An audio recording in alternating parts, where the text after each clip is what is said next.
ओम शांति। लगातार अभ्यास करते रहने से अज्ञानी व्यक्ति भी ज्ञानी बन सकता है। यह कहावत महाकवि कालिदास के प्रारंभिक जीवन व विवाह के बाद के जीवन में फिट बैठती है। महाकवि कालिदास प्रारंभिक जीवन में अनपढ़ थे। विवाह के बाद उन्होंने देवी की आराधना की और ज्ञान हासिल किया। आज के समय में जो लोग बुद्धिमान हैं वे ही सफल होते हैं। जो लोग सही समय पर बुद्धि का उपयोग नहीं कर पाते हैं वे सफलता प्राप्त नहीं कर पाते। बुद्धिमान बनने के लिए लगातार ज्ञान प्राप्त करने के लिए कोशिश करते रहना चाहिए। किसी भी काम को लगातार करते रहने से उस काम में सफलता मिल जाती है। पुरानी कथाओं के अनुसार प्रसिद्ध महाकवि कालिदास दिखने में बहुत सुंदर थे, लेकिन प्रारंभिक जीवन में वे अनपढ़ और मूर्ख थे। पुरानी प्रचलित कथा के अनुसार प्रसिद्ध महाकवि कालिदास दिखने में बहुत सुंदर थे, लेकिन प्रारंभिक जीवन में वे अनपढ़ और मूर्ख थे। कालिदास संस्कृत भाषा के महान कवि और नाटककार थे, लेकिन माना जाता है कि विवाह से पहले वे अज्ञानी थे। उनका विवाह विद्योत्मा नाम की एक सुंदर और बुद्धिमान राजकुमारी से हुआ। विद्योत्मा ने प्रतिज्ञा की थी कि जो पुरुष उन्हें शास्त्रार्थ में हरा देगा वह उसी से विवाह करेगी। शास्त्रार्थ यानी शास्त्रों के संबंध में वाद विवाद प्रतियोगिता। विद्योत्मा ने शास्त्रार्थ में क्षेत्र के सभी विद्वानों को हरा दिया था। इस अपमान से दुखी कुछ विद्वानों ने कालिदास से उनका शास्त्रार्थ कराया। उस समय कालिदास अज्ञानी थे। शास्त्रार्थ करते समय विद्योत्मा मौन कालिदास से प्रश्न पूछे। कालिदास ने भी अपनी बुद्धि से उन मौन प्रश्नों का जवाब संकेतों से ही दिया। विद्योत्मा को लगा कि कालिदास इन प्रश्नों का सही जवाब दे रहे हैं। उदाहरण के लिए विद्योत्मा ने प्रश्न के रूप में कालिदास को खुला हाथ दिखाया। कालिदास को लगा कि यह थप्पड़ मारने की धमकी दे रही है। इसके बाद जवाब में कालिदास ने घूंसा दिखा दिया। ये देखकर विद्योत्मा को लगा कि वह कह रहा है कि पांचों इंद्रियां भले ही अलग हैं, सभी एक मन के द्वारा चलती हैं।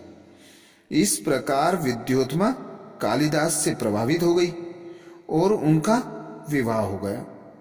विवाह के बाद विद्योत्मा को सच्चाई का पता चला कि कालिदास अनपढ़ और मूर्ख है, तो उसने कालिदास को यह कहकर घर से निकाल दिया कि सच्चा ज्ञानी बनने के बाद ही घर वापस आना। इसके बाद कालिदास ने काली देवी की आराधना की। ज्ञान हासिल करने के लिए लगातार अभ्यास किया। माता के आशीर्वाद और लगातार अभ्यास से वे ज्ञानी हो गए। ज्ञान मिलने के बाद जब वे घर लौटे तो उन्होंने दरवाजा खटखटाकर कहा, कपाट्यम उटाटच सुंदरी, दरवाजा खोलो सुंदरी। विद्योत्मा ने चकित होकर कहा, अस्ति कश्चित वाग्मी विशेष, कोई विद्वान लगता है। कालिदास ने विद्योत्मा को अपना गुरु माना था। कालिदास ने कई महान अर्थात नाटक व कई काव्यों की रचना की। अभिज्ञान शाकुंतलम और मेघदूतम कालिदास की सबसे प्रसिद्ध रचनाएं हैं। तो ऐसे कालिदास जो विवाह के पूर्व मूर्ख और अज्ञानी माने जाते थे, तो उनके जीवन से हम यह सीख ले सकते हैं कि लगातार अभ्यास करने से हर कार्य में सफलता प्राप्त की जा सकती है, पर सदा बुद्धि और मन उसी कार्य में लगे हों जो कार्य हम कर रहे हैं। तो जब हम उस लक्ष्य पर अपना ध्यान एकाग्र रखते हैं तो उस लक्ष्य को धारण करने के लिए, उस लक्ष्य को प्राप्त करने के लिए उसके लक्षण हम में स्वतः ही आने लगते हैं। तो ऐसे सफलता का आधार लगातार अभ्यास। इसीलिए बाबा हम बच्चों को कहते हैं निरंतर योगी बनो,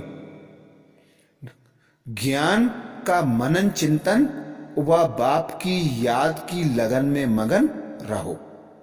तो हम बच्चे जितना जितना पिता परमात्मा को याद करेंगे उतना उतना स्वच्छ, पवित्र, निर्विकारी बनते जाएंगे, और जितना जितना बाबा के ज्ञान का मनन चिंतन करेंगे उतना उतना सतयुग में श्रेष्ठ पद प्राप्त कर सकेंगे।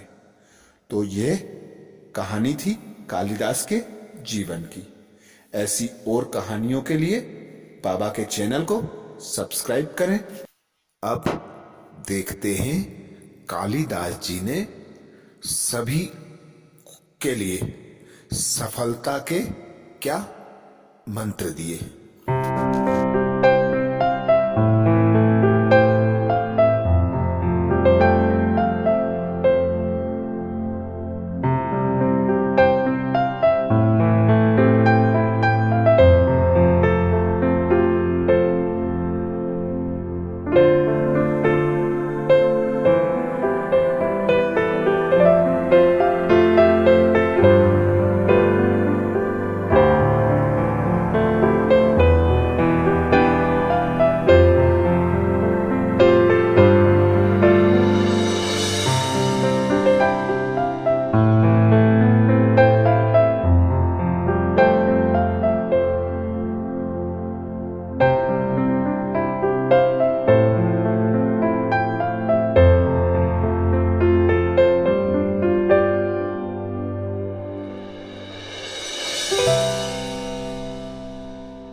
अच्छा, ओम शांति।